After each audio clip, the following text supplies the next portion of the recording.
Hello. Hi, I'm Savannah. I'm a second year medical student. Sorry. Oh, you're good. I'll just be chatting to you before Dr. Ahmed comes in. So what brings you in today?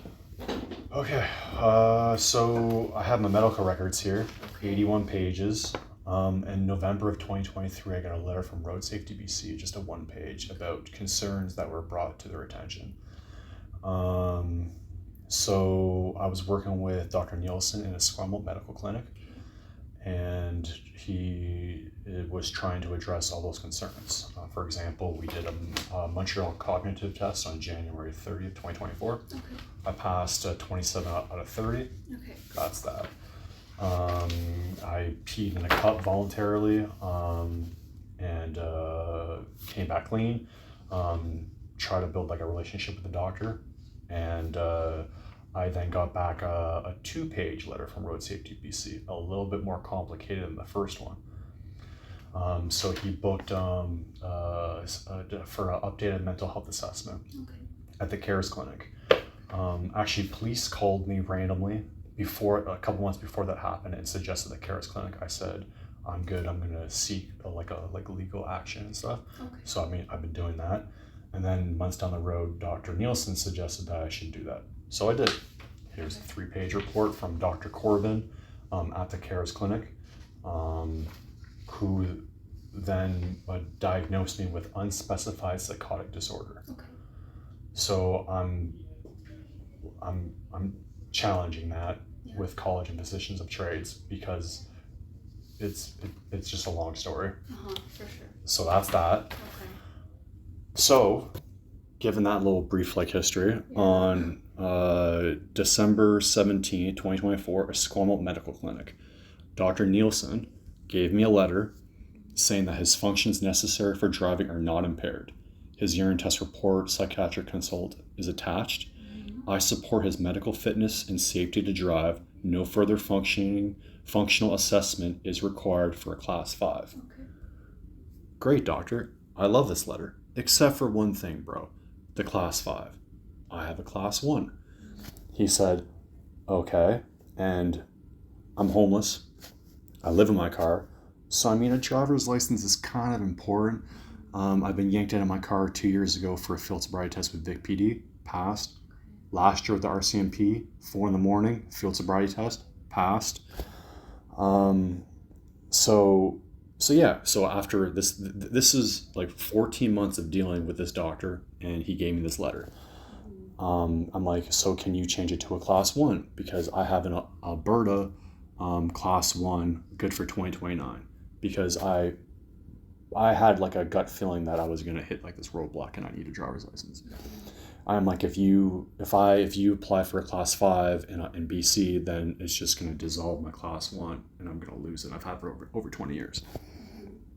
He says I'm going to have to look into it. He gave me an example, he says if a patient that has a Class 5 has a heart attack, they can't drive for a month.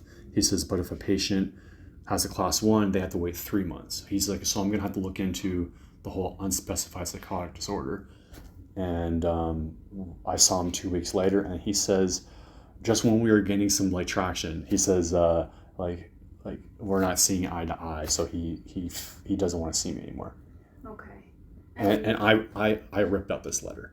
Okay. But I guess him or the clinic sent RoadSafetyBC, I believe, this letter. Okay. So then the 1-page to a 2-page to now it's now a 3-page letter from RoadSafetyBC. And this is what I got in the mail, which it's more complicated than 14 months ago. Even though I'm jumping through all the hoops, it's I'm not getting anywhere. And I've called around to different clinics, and they said that I don't have a rapport with the doctor, so they don't do it. I called RoadSafetyBC, talked to them for 30, 40 minutes, and they said they can't really give me any information. And that, yeah. Okay. So the only thing that she gave me out of that 30-minute phone call is a number at the very back. And they said that that number is for doctors only. Okay. And that if they have any questions on, because RoadSafetyBC was coming back to me and saying that, okay, well, your doctor hasn't addressed all the points. Okay. I'm like, well, I don't know what he's sending to you. I don't understand. I'm like, this letter says I'm okay to drive. I've jumped through all the hoops, I would think. So they said that a doctor can call the number that they gave me on the back, and then they can be more clear on what they need. Okay. All right. So. But I'm desperate and panicking because, yeah, I understand. like, I haven't worked. Yeah. Yeah. And like right now I'm on welfare and it pays $630 a month. And like my car payment. Okay, so they never gave me that. That wasn't mailed to me. But when I'm talking to Grok, like the AI thing on X, I'm like, hey, these are all my problems. How can you help me? They said, like, go to nonprofit agencies, human rights agencies, go to TAP. So I've been talking to emailing all these people. Hello. Hello. Dr. Ahmed, how are you? So the AI, they said, well, go to ICBC, get that form printed out, that might help you. But when I spoke to that lady from RoadSafetyBC, they said that this doesn't address the concerns in this letter. Okay. I'm like, so like, where does that leave me? Okay, so then I'll give you the rundown of what's going on here. Okay. So this is obviously one of the other aspects of driver's medicals, right? Yeah. When individuals try and go get their license done, they can't get it done, they come in, they bring me their letter that was issued to them, and then we see if we can help them in any which way. Oh, please help me. So, Please help me. what's going on? What's the story? Okay. So Renee's living in his car right now. He's Okay. got a class 1 from Alberta. Sure. The last doctor that he was speaking to approved him for a class 5. Okay. And I guess they went through a whole series of interactions. He was undiagnosed by that physician with the undifferentiated psychotic disorder. He referred me to the CARES clinic, and I saw Okay. Dr. Corbin, and there was Okay, like and they diagnosed you. And then he had a bunch of substance use tests, was only positive for cannabis, Okay. and but otherwise fine. And then I think through a series of communications with RoadSafetyBC, it was determined that there was a lack of rapport with him and the previous doctor you were Okay. seeing. So he's coming to us to see what we can do. I've been referred to you guys by Urgent Medical because I'm calling like both Bay Medical and other medical Yeah, of clinics, and they course. said that you don't have a rapport with us. And I'm calling RoadSafetyBC. Yeah. I was explaining to this lovely woman that, Yeah. and they're like, okay, but we can't give you any information because that's just how it is. Yeah. You need to see a physician. So at the back of that, after I talked to them for 30 minutes, there's a phone number that they said that it's only meant for doctors, and that if there's any questions about what they need, that you can call. Yeah. So essentially in this situation, that's exactly what's gonna have to happen, right? So I'm gonna have to call them. So what we're gonna do is we're gonna get a story, we're gonna write it all down. Oh my God, you're not gonna kick me out the door? You're actually gonna Not like yet. try and help me? Yeah. Oh We my always God, try. bro. Thank you so We much. always try. What I I tell want to hug you right now. It's okay. It's okay. Yeah. What I tell people is yes, I don't mind helping, right? Okay. But if I call them and I'm like, hey, this is what the situation is. He showed up at my clinic. You know, I've only met this guy once, right? Can I fill out this form? And they say no, then that's a problem, right? Well, that's what Dr. Nielsen was saying at his fall Yeah. medical. He's like, this is kind of a lot for a walk-in medical Yeah, physician. 100%. And like I worked with him for 14 months, and I showed her the letter saying that I'm good to drive, but it's only for class 5. And then when he says I gave her the example that he gave me. Yeah. He said, if you have a heart attack, you have class 5, you have to wait 1 month for driving. If you have a class 1, you have to wait 3 months. He's still gonna have to look into it. So then when I saw him 2 weeks later, he said that he's not willing to work with me anymore. I'm like, bro, we were just getting somewhere, dude. Yeah. Yeah. So it really depends on what they have to say. I might pull the notes from the previous clinic just to see what's wrong. I mean, I can give you. Here's my medical records. I've been speaking with a lawyer. Yeah. So that's all 81 pages. And I did the Montreal Cognitive test, which is at the very back of that. I did on January 30th. The 3-page report from Dr. Corbin, psychiatrist, is in the middle of there, which she labeled me as with unspecified psychotic disorder. Yeah. She said that she's willing to work with me, but since she now doesn't want to, I'm like, okay, but yeah.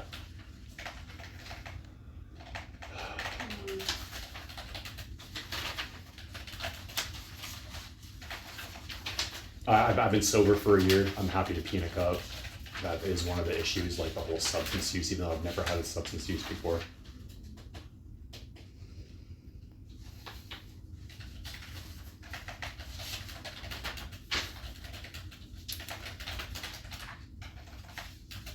when I punched in into AI Grok and asked them about like, is there any, if you're diagnosed with unspecified psychotic disorder, like, are you able to drive and have a class 1? And they said like, yeah, like there's no, as long as your doctor approves, which he did. If he approves you for class 5, there shouldn't be an issue with class 1. So, I'm not a doctor though.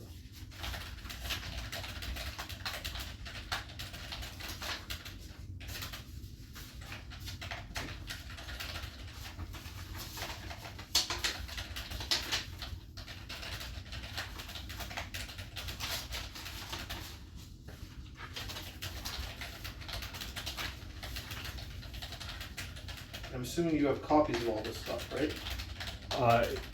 Yeah, I've taken pictures of all 81. I have it backed up on like in the cloud, and I've also uploaded all 81 pages into AI and had them analyze it and give me like suggestions. That's who told me to get this printout from ICBC. They said since I'm having like this thing, they said we'll print out this. Okay, so I'm gonna keep all this stuff. Okay. Yeah, of course. So this is kind of, so yeah, one of two things is gonna happen. I'm gonna go through some of this stuff, right? I'm gonna see what's going on there, and then I'm gonna call the driver's people and say, what are your requirements? Okay? Yeah. Now, one of two things is gonna happen at that point. They're gonna say, no, this guy was shut down because of X, Y, Z, and I'll call you and I'll let you know. This is why they don't care what I have to say, okay? Or number two, if they say this is what he has to do, then fine, I'll call you back in and I'll say this is what it's gonna take, okay? Now, if that ends up happening, then there's two options that go from there, right? One, we can say this is what we have to fill out, it's this form, that's it, that's all we gotta do, whatever, you're done, right? Or sometimes what they want is a medical review from me, okay? A medical review, and what that means is I have to go through all this stuff, find it, put it in its appropriate spots, draft a huge letter, send it off. I warn people about that because that's out of cost for you, right? So medical report somewhere costs between $500 to $1,000, depending on how it is, right? So Did you say 2,500? No, 500 to 1,000. Oh, okay. Yeah, 2,500. That's a little excessive. Right? If a lawyer is involved, then yeah, automatically $3,000 plus. Okay. Right. So let's see where we go in the first few steps. Okay. Okay. Let me review what all the notes say here. Right. Let me see what. Thank you so much. Yeah, and then we'll kind of take it from there. Okay. I'm in desperate need for help, man. Yeah. Oh my gosh. Any questions about this? You really don't want to hug? No. Don't want to hug. Okay. No. All right. Perfect. So we're gonna keep this. So what I'll do is I would say book in about 2 weeks time. Sure. Okay. And then we'll probably hopefully have our answers for that. Okay? Whatever you want. All right. Perfect. Thank you so much. It was nice meeting you guys. Yeah. Okay. Sorry about that. No, you're good. Busy day today. Okay, yeah, so I had a chance to kind of review everything, and you're right, it's not looking the best, okay? They want a full assessment for you because there's been so many flags put on the chart there with regards to concern of driving and mental health issues. And so they were like, there's no way that they're going to let me, who's only seen you once, say that you're able to drive or anything like that. You called that number? What's that? Oh yeah, I called the number. Yeah, okay. Yeah, I talked to everyone. So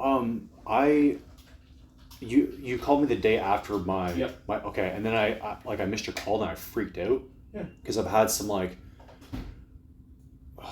complicated in the last 14 months with other people. Sure. So that's why I came in and printed out because my 81-page medical history seems, and also the RoadSafetyBC seems very one-sided on blame against me. Yep.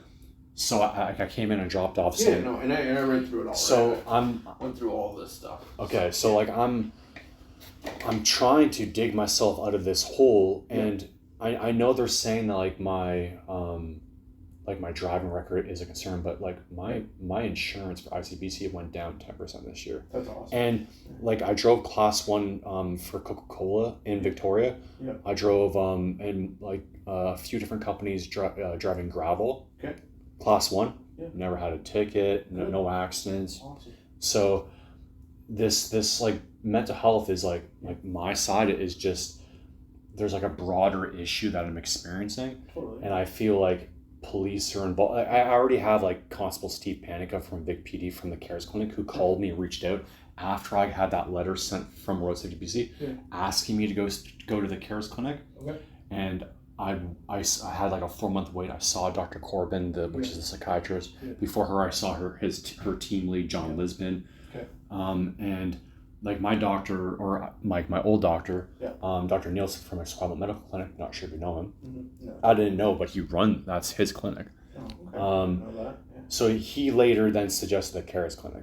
Yeah. So and with the consultation that I had with Dr. Corbin and her 3-page report, it seems just to support police, and I have a lot of evidence on like police misconduct, and like 2 tickets have been dismissed out of court, and 1 officer admitted to like targeting me specifically on his like he's like driving like a motorbike to like target me with the community to issue me a ticket that got like dismissed, and like another officer admitting to knowing me because of my social media presence.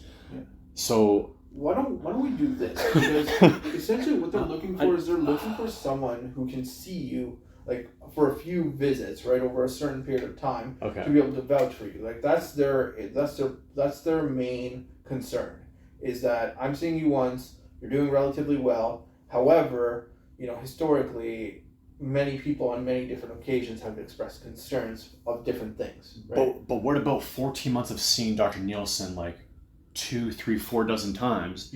And the December of 2024, he gave me a letter approving like no other function like necessary drive is great. He's perfectly fine. He's safe to drive. He gave me a 1-page letter, but it was only for class 5.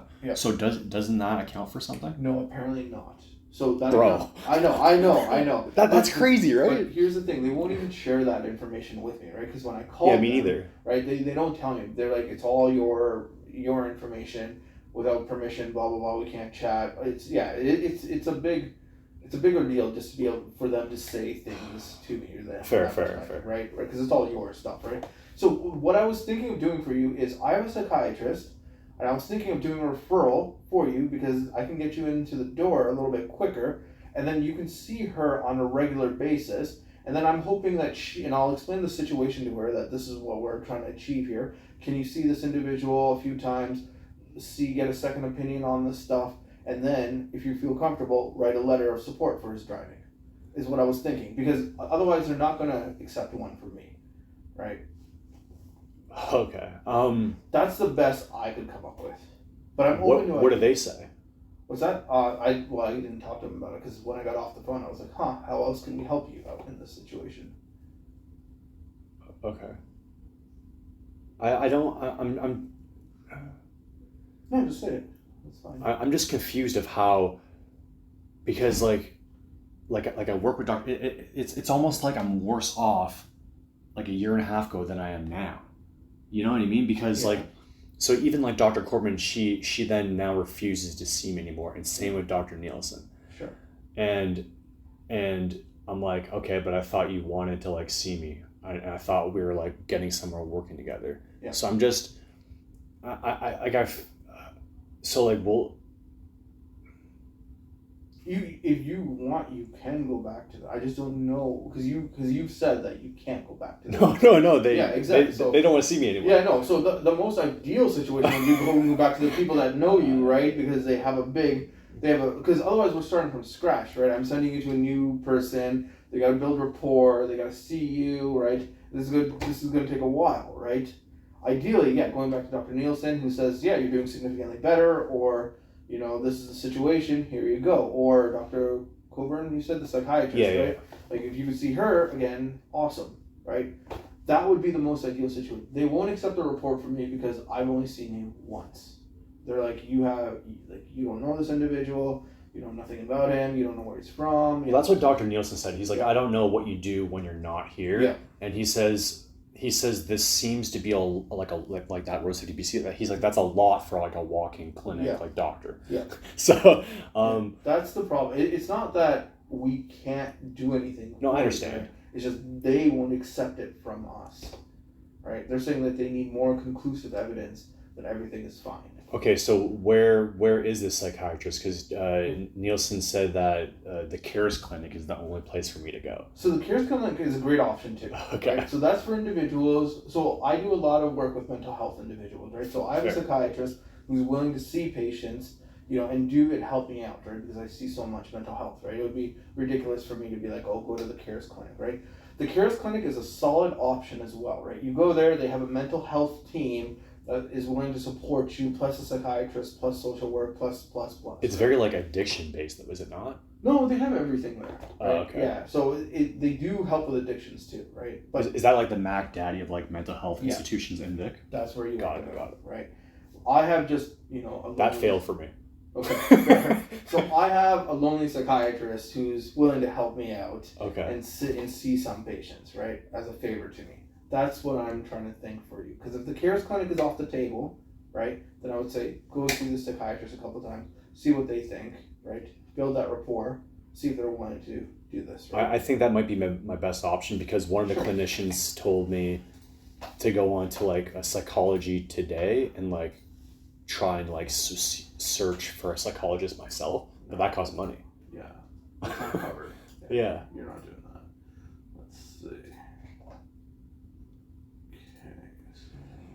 Okay. Yeah, so sorry I don't have No, you're good. news, right? You're good. So, I was expecting you to just be like, nah, I can't. Sorry, just get out. No. That's kind of what I was expecting. Yeah, So.